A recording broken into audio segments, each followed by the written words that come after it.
India Legal presents Courts Roundup.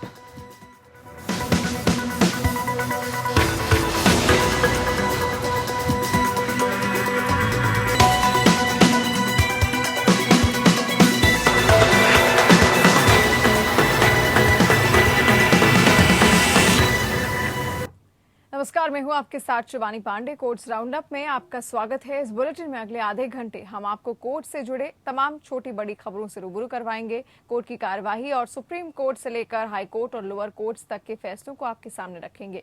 आगे बढ़ने से पहले एक नजर डालते हैं हेडलाइंस पर। सुप्रीम कोर्ट ने फरीदाबाद निगम वन क्षेत्र में बने 10,000 घरों को ढहाने का दिया आदेश। कहा 6 हफ्ते के भीतर इन घरों को खाली कराया जाए। पुलिस अधीक्षक को दी निगम कर्मियों को सुरक्षा की जिम्मेदारी।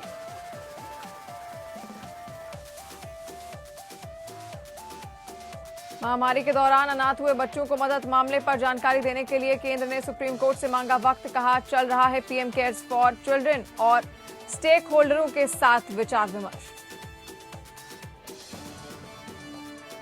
निजी स्कूलों के छात्रों से महामारी के दौरान वार्षिक शुल्क वसूलने की छूट देने के एकल पीठ के फैसले पर दिल्ली हाई कोर्ट ने रोक लगाने से किया इनकार।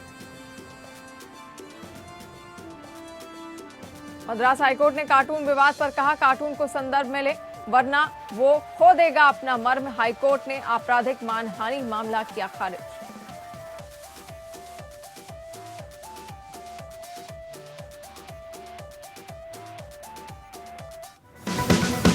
India Legal presents Courts Roundup.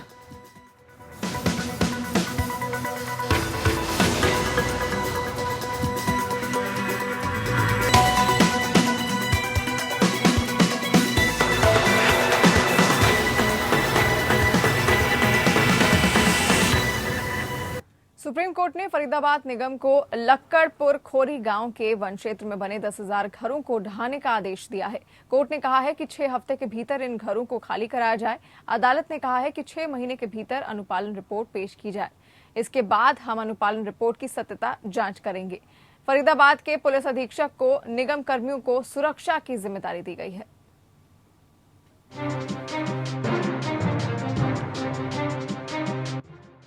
Supreme court ने फरीदाबाद निगम को लक्कड़पुर खोरी गांव के वन क्षेत्र में स्थित तमाम घरों को 6 हफ्तों के भीतर ढहाने का आदेश दिया है। सुप्रीम कोर्ट ने साफ किया है कि हर हालात में वन क्षेत्र खाली होना चाहिए और इसमें किसी प्रकार का समझौता ना किया जा सकता। वन क्षेत्र में करीब 10,000 घर बने हुए हैं। जस्टिस AM खानविलकर और जस्टिस दिनेश महेश्वरी की पीठ ने फरीदाबाद निगम को 6 हफ्ते के भीतर किसी भी हालात में वन क्षेत्र में बने मकानों को ढहाने का आदेश दिया है। पीठ ने हरियाणा सरकार को निगम कर्मियों की सुरक्षा का पर्याप्त इंतजाम करने के लिए कहा है। अदालत ने कहा है कि 6 महीने के भीतर अनुपालन रिपोर्ट पेश किया जाए। इसके बाद हम अनुपालन रिपोर्ट की सत्यता जांच करेंगे। पीठ ने साफ कहा कि अगर आदेश का पालन नहीं हुआ तो संबंधित अधिकारी सीधे तौर पर जिम्मेदार होंगे। सुप्रीम कोर्ट ने फरीदाबाद के पुलिस अधीक्षक को निगम कर्मियों को पर्याप्त सुरक्षा सुनिश्चित कराने की जिम्मेदारी दी है।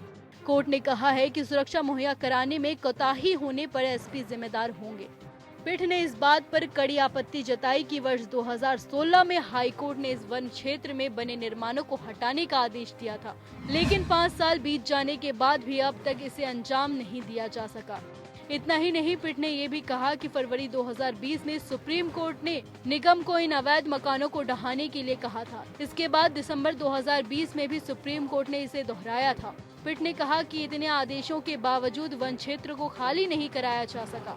पीठ ने कहा कि कहीं न कहीं इनमें निगम की उदासीनता दिखाई देती है। फरीदाबाद निगम की ओर से पेश वकील ने बताया कि ढहाने की कार्रवाई हुई है, लेकिन वहां के लोगों द्वारा निगम की टीम पर पथराव किए जाते हैं, लिहाजा उन्हें पर्याप्त पुलिस सुरक्षा कराने का निर्देश दिया जाए, जिससे कि ढहाने की कार्रवाई को बिना किसी बाधा के अंजाम दिया जा सके। जिसके बाद पीठ ने हरियाणा सरकार से निगम टीम को पर्याप्त सुरक्षा मुहैया कराने के लिए कहा है।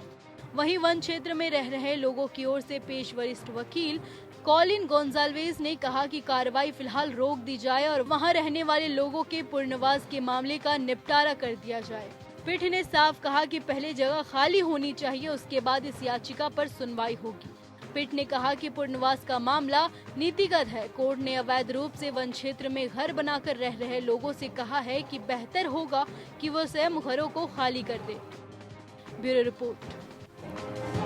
कोरोना महामारी के दौरान अनाथ हुए बच्चों को दी जा रही मदद पर सुप्रीम कोर्ट में सोमवार को सुनवाई हुई। इस दौरान केंद्र ने इन बच्चों के लिए घोषित पीएम केयर्स फॉर चिल्ड्रन योजना के तौर तरीके और प्रक्रिया तय करने के लिए सुप्रीम कोर्ट से कुछ और वक्त मांगा है। सरकार ने कहा है कि इस बारे में सभी स्टेक होल्डरों के साथ विचार विमर्श चल रहा है। केंद्र ने शीर्ष अदालत को यह भी बताया कि महामारी के दौरान इन अनाथ बच्चों की देखभाल के लिए जिला मजिस्ट्रेट को जिम्मेदार बनाया गया है।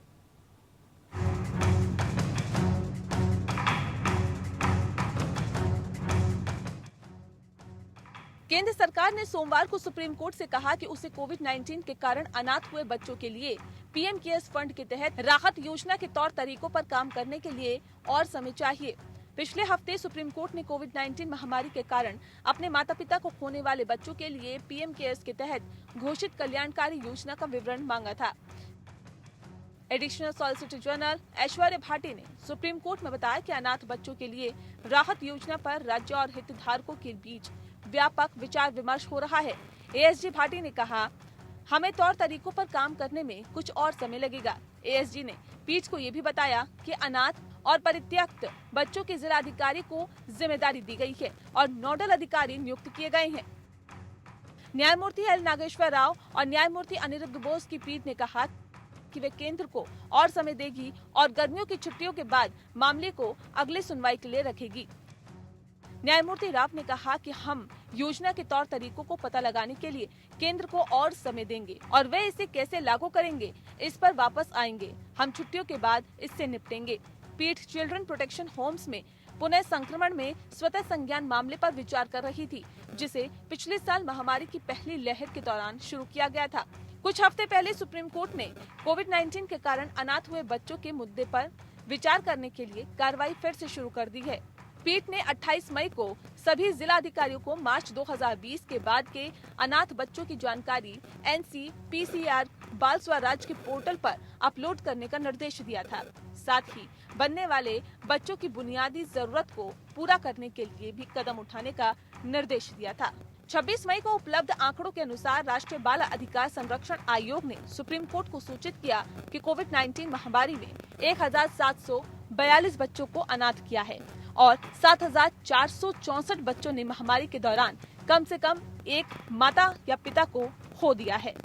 प्रधानमंत्री नरेंद्र मोदी ने भी सरकार की ओर से ऐसे बच्चों की जिम्मेदारी उठाने की घोषणा की थी और इन घोषणाओं में मुफ्त शिक्षा, स्वास्थ्य बीमा, मासिक वजीफा और 23 साल की उम्र में एक मुश्त 10 लाख की मदद जैसे कदम शामिल है।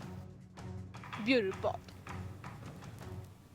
अखिल भारतीय आयुर्विज्ञान संस्थान यानी एम्स द्वारा 16 जून 2021 को आयोजित होने वाली INI-CET परीक्षा 2021 को स्थगित करने की मांग करते हुए 26 डॉक्टरों ने सुप्रीम कोर्ट का दरवाजा खटखटाया है। ये परीक्षा चिकित्सा स्नातकोत्तर अध्ययन के क्षेत्र में उच्च अध्ययन में प्रवेश के लिए आयोजित की जाती है। अधिवक्ता पल्लवी प्रताप के माध्यम से दायर याचिका में कहा गया है कि 16 जून को परीक्षा आयोजित करना प्रधानमंत्री कार्यालय द्वारा NEET PG परीक्षा 2021 को 4 महीने के लिए स्थगित करने के संबंध में दिए गए आश्वासन के संबंध में पूरी तरह से अवहेलना है।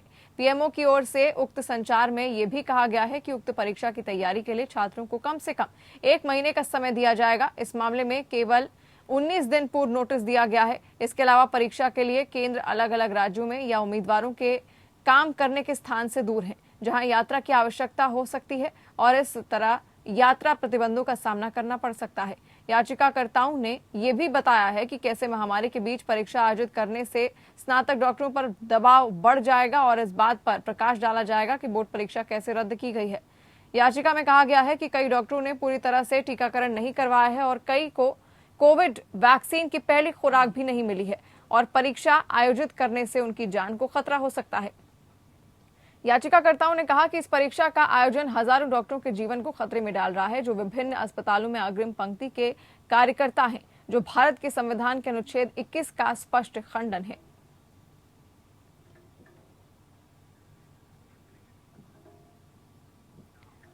वहीं बॉम्बे हाईकोर्ट में ऑनलाइन बोर्ड गेम लूडो को लेकर एक याचिका दायर की गई है। याचिका में मांग की गई है कि इस खेल को कौशल के खेल के बजाय किस्मत का खेल घोषित किया जाए।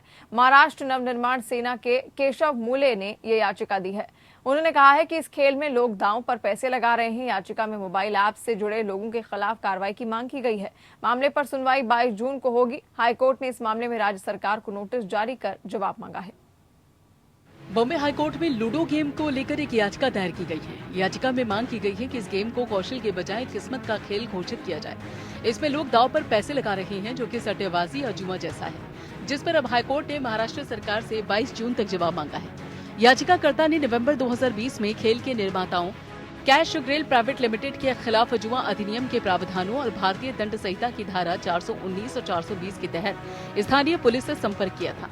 हालांकि पुलिस ने मामला दर्ज करने से इनकार कर दिया है और इसके बाद याचिकाकर्ता ने स्थानीय मेट्रोपॉलिटन कोर्ट का दरवाजा खटखटाया।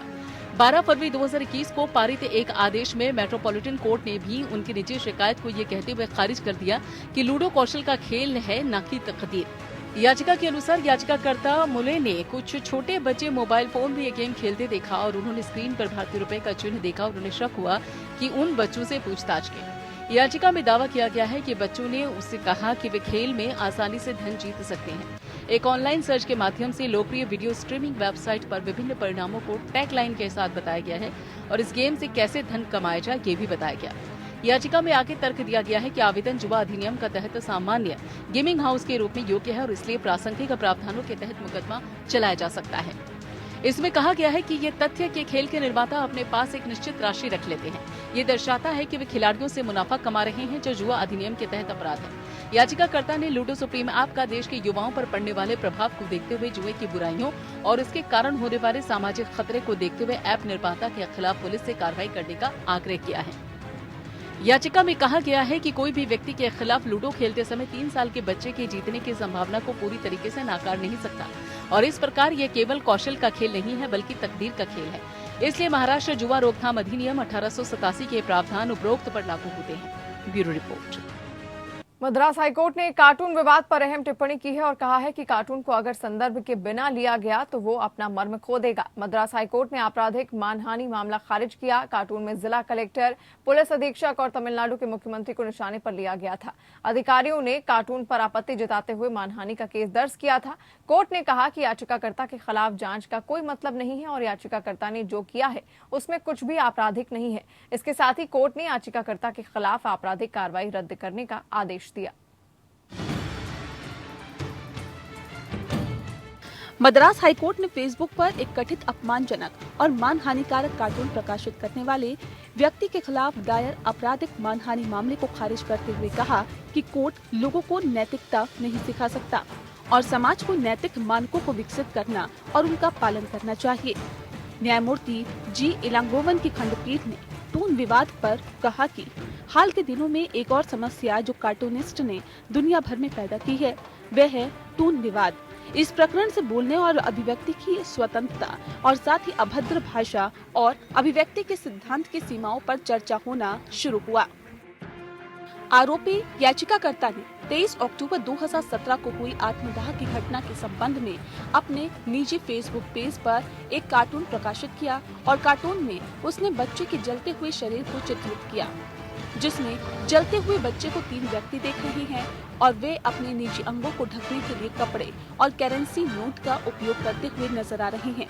तीनों को जिला कलेक्टर, पुलिस अधीक्षक और तमिलनाडु के मुख्यमंत्री के रूप में नामित किया गया। आरोपी याचिकाकर्ता पर यह आरोप लगाते हुए मामला दर्ज किया गया था कि कार्टून अत्यधिक अपमानजनक और मानहानिकारक है। ये कार्टून तथ्यों के उचित जांच किए बिना बनाया गया है और झूठे आरोप के कारण सरकारी अधिकारियों को उनके कर्तव्य का निर्वहन करने से भी रोका गया। कोर्ट ने शुरुआत में कहा कि इस मामले में इस सवाल पर विचार किया जाना चाहिए कि बोलने एवं अभिव्यक्ति की स्वतंत्रता कहां से शुरू होनी चाहिए और कहां पर खत्म होनी चाहिए। कोर्ट ने कहा कि बोलने और अभिव्यक्ति की स्वतंत्रता भारत के संविधान के अनुच्छेद 19(2) में निर्धारित सीमाओं के अधीन है। किसी भी अन्य नागरिक की तरह एक कार्टूनिस्ट भी कार्टून के रूप में कानून के अधीन है और कानून के मुताबिक वे किसी को भी बदनाम नहीं कर सकता। एक लोकतांत्रिक देश में अभिव्यक्ति और बोलने की स्वतंत्रता वह नींव होती है जिस पर लोकतंत्र जीवित रहता है। जिसके बिना कोई लोकतंत्र नहीं हो सकता। नतीजतन मानव समाज का कोई विकास नहीं हो सकता। कोर्ट ने आगे कहा कि याचिकाकर्ता का इरादा अधिकारियों को बदनाम करना नहीं है, बल्कि इसमें शामिल मुद्दे की गंभीरता को उजागर करना है। वह अपना गुस्सा व्यक्त करना चाहता था। Bureau report. एक महत्वपूर्ण फैसले में एलजीबीटी समुदाय के सदस्यों के अधिकारों को बरकरार रखते हुए मद्रास उच्च न्यायालय ने ये सुनिश्चित करने के लिए कई दिशा निर्देश जारी किए हैं कि समुदाय के सदस्यों के माता पिता द्वारा दर्ज की गई गुमशुदगी की शिकायतों में उन्हें पुलिस परेशान न करे। पुलिस उत्पीड़न के मामले में 2 समलैंगिक महिलाओं द्वारा दायर एक रिट याचिका पर विचार करते हुए जस्टिस आनंद वेंकटेश की एकल पीठ ने कहा कि एलजीबीटी संबंधों के प्रति दृष्टिकोण में एक सामाजिक परिवर्तन की आवश्यकता है। वो जिन शत्रुताओं का सामना करते हैं वो इस तथ्य के कारण है कि उनके रिश्ते को सामाजिक स्वीकृति प्राप्त नहीं है। कोर्ट ने मामले में कहा कि वास्तविक समस्या ये नहीं है कि कानून किसी रिश्ते को मान्यता नहीं देता है, बल्कि समाज की स्वीकृति नहीं है। केवल इसी कारण से मुझे दृढ़ता से लगता है कि सामाजिक स्तर पर परिवर्तन होना चाहिए और जब ये कानून द्वारा पूरक होगा तो समलैंगिक संबंधों को मान्यता देकर समाज के दृष्टिकोण में उल्लेखनीय परिवर्तन होगा। कोर्ट ने कहा कि एलजीबीटी समुदाय के खिलाफ सामाजिक भेदभाव को मिटाने और उनके जीवन और सम्मान की सुरक्षा सुनिश्चित करने के लिए विधायी परिवर्तनों की आवश्यकता है। न्यायालय ने कई दिशा निर्देश जारी किए, जिनमें यह भी कहा गया कि पुलिस लापता होने के मामलों के संबंध में कोई शिकायत प्राप्त होने पर जिसमें जांच पूछताछ होने पर एलजीबीटी समुदाय से संबंधित सहमत वयस्कों को शामिल पाया जाता है, उनके बयान प्राप्त होने पर शिकायत को बिना किसी उत्पीड़न के बंद कर देगी। फैसले में जस्टिस आनंद वेंकटेश ने अपनी व्यक्तिगत अज्ञानता और पूर्व ग्रहों को त्याग कर समलैंगिक व्यक्तियों को पेश आने वाली समस्याओं को समझने के लिए उनके द्वारा अपनाई गई परामर्श प्रक्रिया का विवरण दिया। Punjab and Haryana high court ने महत्वपूर्ण रूप से कहा है कि बिना विवाह के एक साथ रहने वाले प्रेमी जोड़े के निर्णय को जज करना अदालत का काम नहीं है। न्यायमूर्ति संत प्रकाश की पीठ याचिकाकर्ताओं की याचिका पर सुनवाई कर रही थी। याचिका में लड़की ने निजी प्रतिवादियों यानी कि परिवार के सदस्यों के खिलाफ अपने जीवन और स्वतंत्रता की सुरक्षा की मांग की। लड़की के माता पिता ने उस पर अपनी पसंद के लड़के से शादी करने के लिए दबाव बनाया था, जिसके बाद लड़की ने जिस लड़के और प्रेम करती थी उसके साथ रहने का फैसला किया। उन्होंने तय किया कि जब तक दोनों शादी के योग्य उम्र यानी कि 21 वर्ष नहीं हो जाती वो दोनों एक साथ रहेंगे। याचिकाकर्ताओं ने निजी प्रतिवादियों से अपनी सुरक्षा को खतरा बताते हुए बठिंडा के वरिष्ठ पुलिस अधीक्षक से संपर्क किया था और सुरक्षा दिए जाने की मांग की थी, लेकिन उनकी तरफ से कोई जवाब नहीं दिया गया। इसके बाद याचिकाकर्ताओं ने कोर्ट का दरवाजा खटखटाया। एएजी पंजाब ने प्रस्तुत किया कि सुरक्षा चाहने वाला कपल विवाहित नहीं है और उनकी अपनी दलीलों के अनुसार लिव इन रिलेशनशिप में रह रहे हैं। इसके अलावा उन्होंने प्रस्तुत किया कि समन्वय पीठों ने हाल ही में ऐसे ही मामलों को खारिज कर दिया है जहां लिव इन रिलेशनशिप में रहने वाले व्यक्तियों द्वारा सुरक्षा मांगी गई थी। पीठ ने पाया कि याचिकाकर्ताओं ने ना तो शादी की अनुमति के लिए या ना ही अपने रिश्ते को मंजूरी देने के लिए अदालत का दरवाजा खटखटाया है, बल्कि उन्होंने सिर्फ सुरक्षा प्रदान करने की सीमित प्रार्थना की है। पीठ ने आगे कहा कि लिव इन रिलेशनशिप सभी के लिए स्वीकार्य नहीं हो सकता, लेकिन ये नहीं कहा जा सकता है कि ऐसा रिश्ता अवैध है या विवाह का पवित्र रिश्ता बनाए बिना एक साथ रहना कोई अपराध है। पीठ ने अंत में कहा कि याचिकाकर्ताओं ने कोई अपराध नहीं किया है, तो इस अदालत को यहाँ कोई ऐसा कारण नहीं दिख रहा है कि सुरक्षा प्रदान करने के लिए उनकी प्रार्थना को स्वीकार नहीं किया जा सकता है। इसी के साथ कोर्ट्स राउंडअप में इतना ही। देश दुनिया की तमाम खबरों के लिए बने रहिए हमारे साथ। नमस्कार। India Legal presents Courts Roundup.